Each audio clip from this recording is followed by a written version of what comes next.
Retention নিয়ে বড় update বেরিয়ে আসলো। ক্রিকবাজ রিপোর্ট করলো যে আমরা সবাই এতদিন ধরে retention, IPL, mega auction, RTM card কটা ইউজ হতে পারে সেটা নিয়ে খুব চিন্তায় ছিলাম, টেনশনে ছিলাম যে কবে বিসিসিআই ফাইনাল অফিসিয়াল করতে পারে। কিন্তু আজ ক্রিকবাজ রিপোর্ট করলো যে সেপ্টেম্বরের লাস্ট অর্থাৎ 29 তারিখে হয়তো বিসিসিআই হয়তো রিটেনশন, আইপিএল ফাইনাল অ্যানাউন্স করতে চলেছে অফিসিয়াল।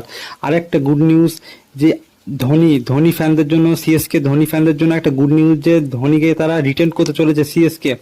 আর এই সেপ্টেম্বরের লাস্টে আমরা রিটেনশন ফাইনাল আপডেট পেয়ে যাব এবারে। আর নভেম্বরের 15 তারিখে কিন্তু প্রত্যেকটা ফ্র্যাঞ্চাইজকে কিন্তু যে কটা প্লেয়ার তারা ধরে রাখবে সেটা কিন্তু অফিসিয়ালি বিসিসিআই কিন্তু জমা দিতে হবে। আর ডিসেম্বরের মিডিল অর্থাৎ 13-14 তারিখে মেগা অকশন হবে। এটাই কিন্তু ক্রিকবাজ রিপোর্ট করলো যে সেপ্টেম্বরের লাস্টে কিন্তু রিটেনশনের ফাইনাল অফিসিয়াল আপডেট দেবে। আর নভেম্বরের 15 তারিখের মধ্যে রিটেনশন ফাইনাল জমা দিতে হয় প্রত্যেকটা ফ্র্যাঞ্চাইজকে। আর ডিসেম্বরেই কিন্তু মেগা অকশনটা হবে। তো প্লিজ ভিডিওটা ভালো লাগলে চ্যানেলটা সাবস্ক্রাইব করবে।